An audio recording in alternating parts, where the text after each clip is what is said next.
এইভাবে একবার ডিমের কারি বানিয়ে খেলে বারবার খেতে ইচ্ছে করবে।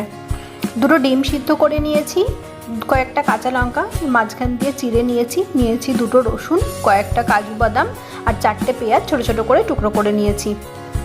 এখানে নিয়েছি অল্প একটু আদা রসুন বাটা, একটা টমেটো ছোটো ছোটো করে টুকরো করে নিয়েছি আর কাজু বাদামগুলো বেটে নিয়েছি। এবারে ডিমগুলোকে এইভাবে ছুরি দিয়ে কেটে নিয়ে কড়াইতে একটু সাদা তেল দিয়ে তার মধ্যে হলুদ লঙ্কা গুঁড়ো দিয়ে ডিমগুলোকে একটু হালকা ভেজে তুলে নেব। তারপরে ওই কড়াইতেই গোটা জিরে আর গোটা গরম মশলা একটু ফোড়ন দিয়ে পেঁয়াজ কুচিগুলো তার মধ্যে দিয়ে দেব।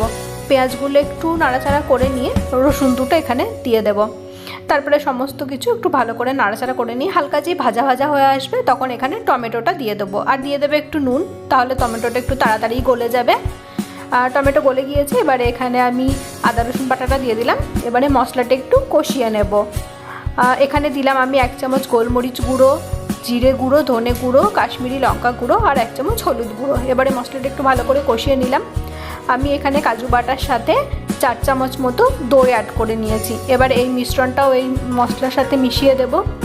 তারপরে একটু ভালো করে কষিয়ে নেব দইটা দেওয়ার পরে। আর যে কাঁচা লঙ্কাগুলো চিড়ে রেখেছিলাম এখন এই কাঁচা লঙ্কাগুলো এখানে মিশিয়ে দিলাম।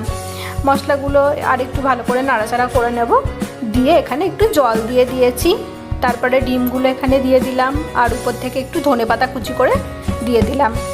এবারে এটা মিনিট 10 মতো একটু ঢাকা দিয়ে রেখে দেবো। রান্না হয়ে গিয়েছে। এখানে আমি জল একদমই রাখিনি, রান্নাটা একটু শুকনো শুকনো করেই করেছি।